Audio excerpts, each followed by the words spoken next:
Hello everyone, कैसे हैं आप सभी लोग। आशा है सभी लोग स्वस्थ होंगे, अच्छे होंगे। अभी आप लोगों की एक क्लास मिस हो गई थी क्योंकि मैं थोड़ा सा बिजी शेड्यूल में आ गया था, तो समय नहीं मिल पाया था रिकॉर्ड करने का। लेकिन इसका मतलब ये नहीं है कि क्लास आगे कंटिन्यू नहीं रहेगी। क्लास हमेशा ही कंटिन्यू रहेगी एमसीक्यूज़ की, और जब एमसीक्यूज़ हो जाएंगे तो आपको न्यूमेरिकल की क्लास कराए जाएंगे। तो आज हम लोग तीसरे लेक्चर को करते हैं। चैप्टर 1 का ये लास्ट लेक्चर है। इसके बाद इससे संबंधित क्वेश्चंस पर चर्चा नहीं होगी। अगले चैप्टर की हम लोग चर्चा अगली नेक्स्ट लेक्चर में करेंगे।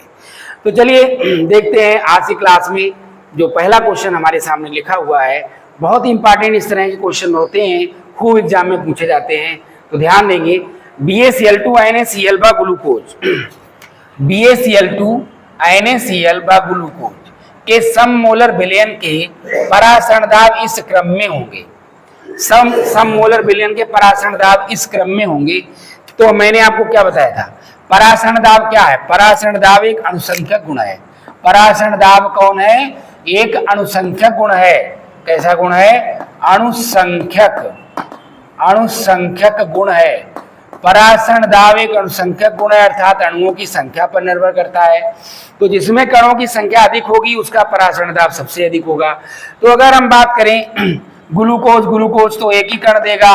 अगर हम बात करें BaCl2 की तो BaCl2 आयनित होगा। ये तो आयनित ही नहीं होगा ना, आयनित ही नहीं होगा तो एक ही कण के रूप में रहेगा। तो ये BaCl2 आयनित होकर के Ba डबल पॉजिटिव और +2Cl नेगेटिव तीन कण देगा। सॉरी, कितने कण देगा? 3 कण देगा।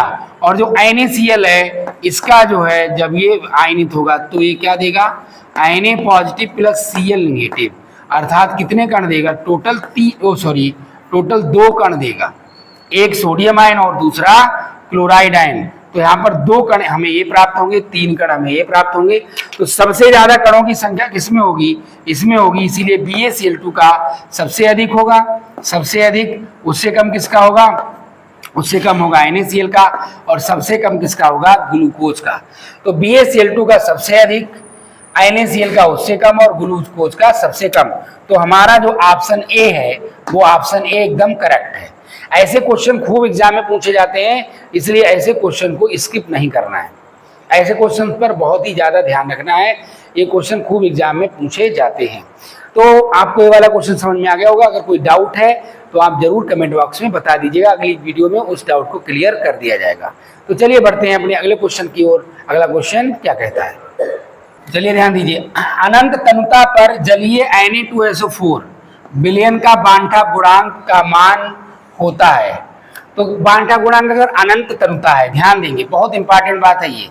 अगर तनुता अनंत है, अनंत तनुता पर क्या होता है कि अंतर आयनिक आकर्षण बल नगण्य हो जाते हैं और विद्युत अपघट्य पूर्ण रूप से आयनित हो जाता है। पूर्ण रूप से आयनित हो जाता है। यहाँ पर जो Na2CO3 दिया है, वो सॉरी Na2SO4 दिया है। अगर अनंत तनुता की बात है, अनंत तनुता, तो अनंत तनुता पर क्या होगा? ये विद्युत अपघट्य पूर्ण आयनित हो जाएगा। पूर्ण आयनन, यहाँ कैसा होगा? आयनन, पूर्ण आयनन हो जाएगा। इसका पूर्ण आयनन हो जाएगा। और पूर्ण आयनन होने की वजह से क्या होगा? ये क्या देगा? 2 Na पॉजिटिव देगा और क्या देगा? SO4 डबल नेगेटिव देगा। यदि अनंत तनुता दी हुई है तो विद्युत अपघट्य पूर्ण आयनित हो जाता है और ऐसी स्थिति में उसके आयनों की संख्या के बराबर I होता है। I बराबर यहाँ क्या हो जाएगा? आयनों की संख्या कितनी है? 2 और 1 3 है। तो I यानी बांठा गुणांक का मान ऐसी स्थिति में 3 होगा। और इस स्थिति में हमारा ऑप्शन नंबर डी एकदम करेक्ट है। बहुत इंपॉर्टेंट क्वेश्चन है ये, ध्यान रखिएगा इसका, ठीक है? इसका ध्यान रखना है, ये बहुत ही इंपॉर्टेंट बात है, ठीक है? तो ये बहुत इंपॉर्टेंट बात है, ये इंपॉर्टेंट क्वेश्चन भी है और एग्जाम में पूछा जा सकता है। मोस्ट इंपॉर्टेंट क्वेश्चन की लिस्ट में इसको रखिए आप लोग। एग्जाम में पूछा जा सकता है और कंपटीशंस में भी ये पूछा जा सकता है। चलिए बढ़ते हैं इसके अगले क्वेश्चन पर। अगला क्वेश्चन क्या कहता है, देखिए। हिमांक का अवनमन सीधा समानुपात दर्शाता है। यानी जो हिमांक का अवनमन है डेल्टा TF, वो किसके समानुपाती होता है? तो आप लोगों को हमने पढ़ाया है कि ये मोललता के समानुपाती होता है। किसके समानुपाती होता है? मोललता के समानुपाती होता है। तो यहाँ पर क्या क्या दिया हुआ है?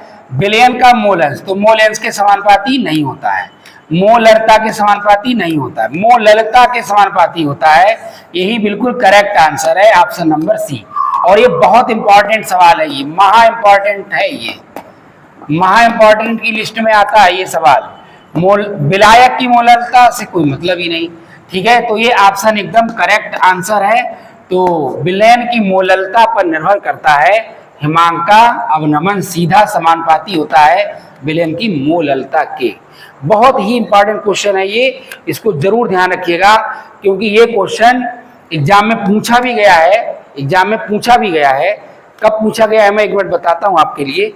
ये सवाल एग्जाम में पूछा गया है, किस सन में आया है, 2004 नहीं, एक मिनट 2019 में पूछा गया है। 2019 में इस सवाल को पूछा गया है। 2019 में बोर्ड के द्वारा ये सवाल पूछा भी गया है और वैसे भी बहुत ज़्यादा इंपॉर्टेंट है, कंपटीशन की दृष्टि से भी काफ़ी इंपॉर्टेंट सवाल है ये। तो चलिए देखते हैं अगला क्वेश्चन। अगला क्वेश्चन क्या कहता है, किस सूत्र द्वारा मोलल उन्नयन स्थिरांक केवी की गणना की जा सकती है। तो जो केवी की गणना होती है उसके लिए क्या फार्मूला होता है, एम बराबर होता है 1000 गुणा केवी गुणा स्मॉल डब्ल्यू बटे डेल्टा टी गुणा कैपिटल डब्ल्यू, ये फार्मूला होता है। अब इन्होंने क्या पूछा है, मोलल उन्नयन स्थिरांक केवी, केवी की गणना कैसे की जा सकती है, यानी इसको केवी के फॉर्म में लिखना है। तो केवी के फॉर्म में क्या हो जाएगा, ये फार्मूला केवी के फॉर्म में क्या हो जाएगा, स्मॉल एम गुणा डेल्टा टीवी, टीवी लिख सकते हो, टी और या टीवी एक ही बात है, गुणा कैपिटल डब्ल्यू बटे क्या आ जाएगा 1000 और गुणा स्मॉल डब्ल्यू। तो केवी के फॉर्म में ये फार्मूला आपका आ जाएगा। तो देख लीजिए किस में दिया हुआ है, एम डेल्टा टीवी गुणा कैपिटल डब्ल्यू बटे 1000 गुणा स्मॉल डब्ल्यू। तो ये पहला ही ऑप्शन यहाँ पर एकदम करेक्ट फॉर्म में दिया हुआ है, एकदम यही करेक्ट आंसर है ऑप्शन नंबर ए, ठीक है। M delta TV capital W बटे 1000 गुणा स्मॉल डब्ल्यू, ये बिल्कुल करेक्ट आंसर है। चलिए देखा जाए अगला क्वेश्चन। यदि एक प्रोटीन के 200 घन सेंटीमीटर जलीय विलयन में 1.26 ग्राम प्रोटीन है तथा 300 केल्विन पर इस विलयन का परासरण दाब 2.57 गुणा 10⁻³ बार है, तो प्रोटीन का मोलर द्रव्यमान क्या होगा, यानी एम पूछा जा रहा है। तो बहुत सिंपल सवाल है, इसमें कुछ भी नहीं है। आपको क्या मोलर द्रव्यमान पूछा जा रहा है, फार्मूला क्या होता है, पीवी बराबर डब्ल्यू बटे एम आरटी या एसटी लिख सकते हो, ठीक है। तो क्या आ जाएगा, आपको निकालना क्या है, आपको एम निकालना है, ये पूछा जा रहा है ना।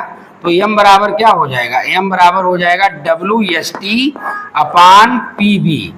तो बराबर क्या आ जाएगा, डब्ल्यू कितना है, इसमें प्रोटीन कितना ग्राम है, 1.26 ग्राम प्रोटीन है। तो 1.26 गुणा एस का मान कितना होता है 0.0821, ठीक है। टेम्परेचर कितना है टी कितना दिया हुआ है, टेम्परेचर 300 केल्विन है, टेम्परेचर 300 केल्विन है।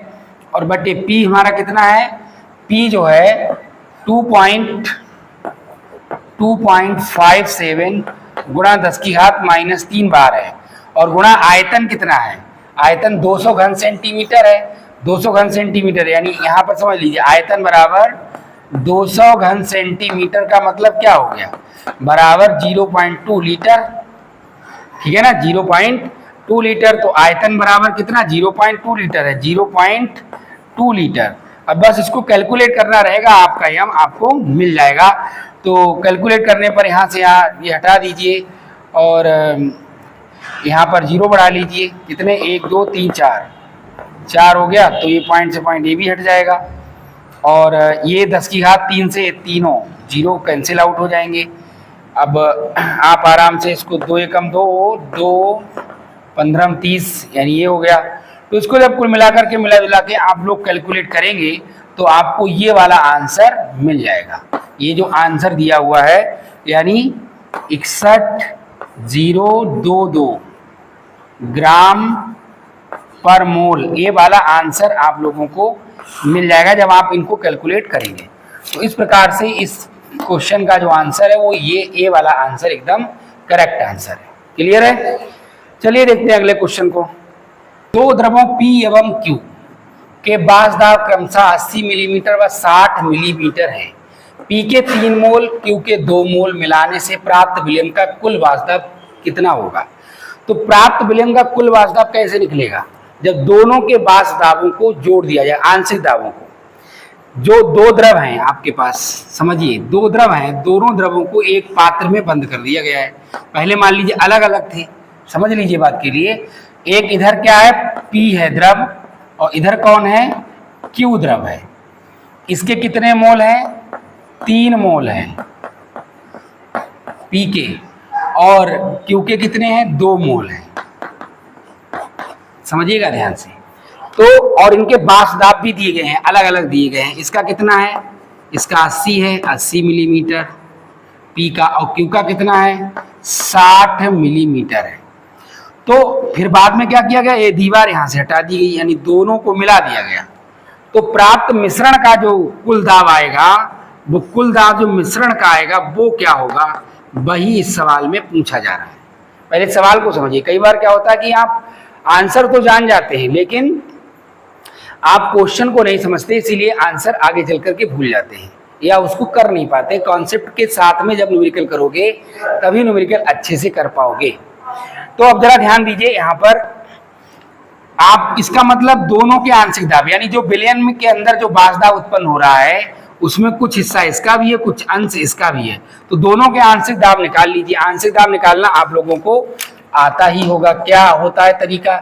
जिसका आंशिक दाब निकालना होता है उसके मोल ऊपर, टोटल मोल नीचे रखे जाते हैं। तो अगर हमें PP निकालना है तो PP बराबर क्या हो जाएगा, P के मोल यानी NP अपान कुल मोल यानी NP प्लस NQ और गुणा कुल दाब, तो बराबर NP। P के मोल कितने हैं? P के मोल है 3, तो ये 3 हो गए, प्लस Q के मोल कितने हैं? Q के मोल है 2, और गुणा कुल दाब। कुल दाब कितना है? इसका जो दाब है, इसका दाब, अभी बास दाब इसका कितना है? 80 ही तो है, तो गुणा हो गया 80, तो बराबर क्या आ जाएगा, 3/3 और 2 5, और गुणा क्या हो जाएगा 80, बराबर क्या आ जाएगा 5 एकम 5, 5 16, 5 एकम 5, 5 एका 30, तो कितना आ गया 48, 16 या 48, 48 मिलीमीटर। तो PP कितना आ गया? PP जो है वो आपका आ गया 48 आ गया। इसी तरह से PQ निकाल लीजिए। क्या निकाल लीजिए? PQ निकाल लीजिए। तो PQ क्या आएगा? PQ देखा जाए क्या आएगा, PQ बराबर क्या आ जाएगा, NQ अपान NP प्लस NQ गुणा कुल दाब आ जाएगा। तो बराबर क्या आ जाएगा, NQ कितना है, NQ यानी Q के मोल कितने हैं 2 बटे NP कितना है 3 प्लस 2 गुणा कुल दाब कितना है इसका दाब है 60, तो बराबर क्या आ जाएगा 2 बटे 5 गुणा 60 हो जाएगा। 5 एकम 5, 5 12 60, 12 दूनी 24 मिलीमीटर। तो ये हो गया आपका PQ कितना हो गया 24 मिलीमीटर हो गया, 24 मिलीमीटर 24 मिलीमीटर। अब अतः कुल दाब कितना होगा, अतः क्या पूछा गया है, पूछा गया कुल बास दाब। कुल बास दाब कितना होगा, ध्यान देंगे क्या पूछा गया है कि कुल बास दाब कितना होगा, ये सवाल में हमसे पूछा गया कुल बास दाब। अतः कुल बास दाब P बराबर क्या हो जाएगा, PP प्लस PQ बराबर, PP कितना आया है 48 प्लस PQ कितना आया 24, जोड़ोगे 8 4 12 हो गया, 4 और 2 6 और 1 7 हो जाएगा, यानी 72 मिलीमीटर। तो हमारा कौन सा ऑप्शन सही है, तो हमारा जो आंसर डी है वो एकदम करेक्ट आंसर है। डी ही इसका सही आंसर है, डी एकदम करेक्ट आंसर है, एकदम करेक्ट आंसर है डी। तो डी आंसर एकदम करेक्ट है, ध्यान रखिएगा। तो ये सवाल आपको समझ में आ ही गया होगा। अगर नहीं समझ में आया है, कोई दिक्कत है तो कमेंट बॉक्स में बता दीजिए, अगली बार ये वीडियो में इसको पहले क्लियर कर दिया जाएगा। चलिए देखते हैं अगला क्वेश्चन। देखिए सवाल में बहुत अच्छा सवाल है, लिखा हुआ है जिस ताप पर द्रव का वाष्प दाब, द्रव का जो वाष्प दाब है, वाष्प दाब वो किसके बराबर हो जाए, वायुमंडलीय दाब के बराबर हो जाता है, उसे क्या कहा जाता है। उसे क्या कहा जाता है? तो आंसर आप सभी को पता ही होगा, क्वथनांक कहते हैं। ठीक है, क्वथनांक कहते हैं उसके लिए। वह ताप जिस पर किसी द्रव का वाष्पदाब वायुमंडलीय दाब के बराबर हो जाता है उसे उस द्रव का क्वथनांक कहते हैं। जरा समझ लीजिए, थोड़ा सा समझ लीजिए, जो स्टूडेंट ने इसको नहीं पढ़ा है वो थोड़ा समझ लें। होता क्या है, जैसे ये द्रव यहाँ पर भरा हुआ है, ठीक है, तो यहाँ पर इसके ऊपर एक दाब लगता है, वायुमंडलीय दाब। इसके ऊपर एक दाब लगता है, वायुमंडलीय दाब काम करता है, वायुमंडलीय दाब। वायुमंडलीय दाब काम करता है, जिस कारण द्रव एकदम शांत रहता है। जब हम इसको हीट करते हैं तो क्या होता है, नीचे से एक बल लगना शुरू होता है, ठीक है, एक वाष्प बनना धीरे धीरे शुरू होती है और उसके द्वारा क्या उत्पन्न होता है, वाष्प दाब। वाष्प दाब। और जब तक वायुमंडलीय दाब अधिक रहता है, वाष्प दाब कम रहता है, तब तक एकदम शांत द्रव रहता है। और जब दोनों ये बराबर हो जाते हैं, जब दोनों बराबर हो जाते हैं, कैसे हो जाते हैं, इक्वल हो जाते हैं, दोनों इक्वल हो जाते हैं, वायुमंडलीय दाब बराबर वाष्प दाब। जब दोनों बराबर हो जाते हैं तब क्या होता है, तब ऐसी स्थिति में यहाँ पर उठापटक स्टार्ट हो जाती है और इस प्रकार से द्रव की ऊपरी सतह पर एक हलचल पैदा हो जाती है, जिसे हम क्वथन अर्थात खौलना कहते हैं। Vibration on the surface of a liquid is called boiling, खौलना कहते हैं। किसी द्रव की ऊपरी सतह पर हलचल का पैदा होना खौलना कहलाता है। और जब द्रव बहुत तेज खौल रहा होता है तो एकदम खलबल खलबल खलबल इस तरह की स्थिति होती है। तो क्या होता है कि जब दोनों ये दो योद्धा है, दोनों योद्धाओं की ताकत बराबर हो जाती है, वायुमंडलीय दाब और वाष्प दाब जब दोनों बराबर हो जाते हैं, जब दोनों बराबर हो जाते हैं तब उठापटक की स्थिति पैदा हो जाती है। पहले तो पूरा यही दबाया था वायुमंडलीय दाब, लेकिन जब दोनों बराबर हो गए तो उठापटक की स्थिति हो जाती है। जब दोनों योद्धा बराबर होते हैं, कुश्ती हो रही है, दोनों की ताकत बराबर है, ठीक है, तभी वहां पर उठापटक की स्थिति होगी। अब एक बहुत कमजोर है और एक बहुत स्ट्रांग है तो वहां पर उठापटक की स्थिति नहीं होगी, वहां पर होगा सिर्फ पटक पटक पटक, ठीक है। तो यहाँ पर जब वाष्प दाब वायुमंडलीय दाब दोनों ही बराबर हो जाते हैं तो क्या होता है, ये द्रव की ऊपरी सतह पर एक हलचल पैदा हो जाती है और इसे हम क्वथन कहते हैं। जिस टेम्परेचर पर एक घटना घटित होती है वही टेम्परेचर क्या कहलाता है, उसका क्वथनांक कहलाता है। जैसे जल में एक घटना कितने डिग्री सेंटीग्रेड पर होती है, 100 डिग्री सेंटीग्रेड पर जो जल होता है, जल में ये घटना यानी जल का जो वाष्प दाब है वो वायुमंडलीय दाब के बराबर कितने टेम्परेचर पर हो जाता है, 100 डिग्री सेंटीग्रेड पर हो जाता है। इसीलिए जल का क्वथनांक कितना है, 100 है। तो जिस ताप पर द्रव का वाष्प दाब वायुमंडलीय दाब के बराबर हो जाता है उसे हम द्रव का क्या कहते हैं, क्वथनांक कहते हैं। और इसी बेस पर किसी द्रव को आप बिना गर्म किए भी खौला सकते हैं। क्यों खौला सकते हैं, जैसे आपने एक यहाँ पर फ्लास्क लिया, थोड़ा समझ लीजिए, इस चीज़ के लिए बहुत ज़रूरी है, इंपॉर्टेंट है ये, ठीक है। तो यहाँ पर आपने एक फ्लास्क लिया और उस फ्लास्क में एक निर्वात नली लगा दी, निर्वात से उसको जोड़ दिया, इसके अंदर ये द्रव भरा हुआ है, इतना द्रव भरा हुआ है, समझिएगा बात के लिए। और हमने यहाँ पर ट्यूब वैक्यूम कर लिया, इसको यहाँ पर वैक्यूम कर लिया, इसका पूरा जो वायु थी इसके अंदर से खींच ली, तो वायुमंडलीय, अब यहाँ पर सिंपल सी बात है, या तो वायुमंडलीय दाब के बराबर कर लो वाष्प दाब को, वाष्प दाब को इतना बढ़ा लो कि वो वायुमंडलीय दाब के बराबर हो जाए, या फिर कुछ ना करो, वायु दाब ही इतना कम कर दो कि जो इसके ठंडी अवस्था में जो उसका वाष्प दाब है वो वायुमंडलीय दाब के बराबर हो जाए, यानी इतनी वायु कम रह जाए यहाँ पर। तो क्या होगा, जब वायु आप सारी खींच लेंगे तो ये द्रव यहाँ पर खौलता हुआ दिखाई देने लगेगा, यहाँ पर द्रव के अंदर एक हलचल पैदा हो जाएगी, एक खौलता हुआ खलबल खलबल खलबल खलबल द्रव होने लगेगा, ठीक है। तो अगर आपसे कोई क्वेश्चन पूछता है कि क्या किसी द्रव को गर्म किए बिना भी खौलाया जा सकता है, तो पहला आपका आंसर क्या होगा, आपका आंसर होगा यस।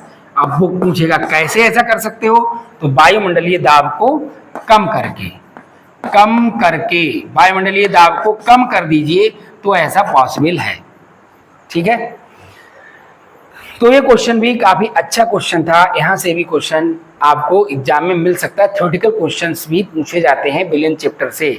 हालांकि न्यूमेरिकल से संबंधित क्वेश्चंस की संख्या ज्यादा रहती है, बट आप लोग दोनों पार्ट को अच्छे से तैयार कर लीजिए, न्यूमेरिकल पार्ट को भी और थ्योरेटिकल पार्ट को भी, क्योंकि क्वेश्चन दोनों जगह से आपसे पूछे जा सकते हैं। तो ये क्वेश्चन भी आपको अच्छा लगा होगा। अब अगले क्वेश्चन पर चलते हैं। अगला क्वेश्चन क्या कहता है, ये क्वेश्चन बहुत सिंपल है लेकिन बहुत ज्यादा इंपॉर्टेंट है। लिखा हुआ विलयन जिनके परासरण दाब कैसे हूं, समान हूं, परासरण दाब समान हूं, तो जिनके परासरण दाब समान होंगे उनको हम क्या कहेंगे, समपराशरी विलयन कहेंगे। क्या कहेंगे, समपराशरी विलयन। यहाँ पर अतिपराशरी दिया हुआ है, 2 विलयन आपके पास है, अर्धपारगम झिल्ली द्वारा अलग कर दिया गया मान लीजिए, या नहीं भी किया गया इससे मतलब नहीं। अगर इनके परासरण दाब बराबर हैं, समान है, तो ये समपराशरी विलयन कहलाएगा। लेकिन अगर मान लो एक का परासरण दाब ज्यादा है और एक का कम है, तो जिसका ज्यादा है उसको हम क्या कहेंगे, जो जिसका अधिक होता है उसको हम क्या कहते हैं, अतिपराशरी, अतिपराशरी। और जिसका कम है उसको क्या कहते हैं, अल्पपराशरी, अल्पपराशरी कहते हैं। तो यहाँ पर ना तो ये आंसर सही है, ना ये आंसर। समावयवी, समावयवी का कोई मतलब ही नहीं। समावयवी क्या होते हैं, वे पदार्थ होते हैं जिनके अणुसूत्र तो समान हो लेकिन उनके संरचना सूत्र या आकाशीय व्यवस्था में भिन्नता पाई जाती है, उन्हें समावयवी कहते हैं। ठीक है, जिनकी क्रिस्टल संरचना समान होती है उन्हें समाकृतिक पदार्थ कहते हैं। तो ये तो आंसर ठीक नहीं है, तो ये भी आंसर ठीक नहीं है, ये भी आंसर ठीक नहीं है। अतिपराशरी ठीक नहीं है, क्योंकि अतिपराशरी कब होगा, जिस विलयन का परासरण दाब अधिक होगा तब हम उसको कहेंगे। यहाँ पर क्या कहा जा रहा है, परासरण दाब समान है। वैसे तो ये बड़ा सरल क्वेश्चन है, बहुत सिंपल क्वेश्चन है, लेकिन एग्जाम की दृष्टि से बहुत इंपॉर्टेंट है, पूछा खूब जाता है, इसलिए ध्यान दीजिएगा। ठीक है, इस क्वेश्चन पर ध्यान दीजिएगा, इसका यही आंसर एकदम सही है, एकदम क्लियर है। अब देखिए, मुझे लगता है कि लगभग इस चैप्टर के ऑब्जेक्टिव आप लोगों को 3 लेक्चर मैंने करा दिए हैं।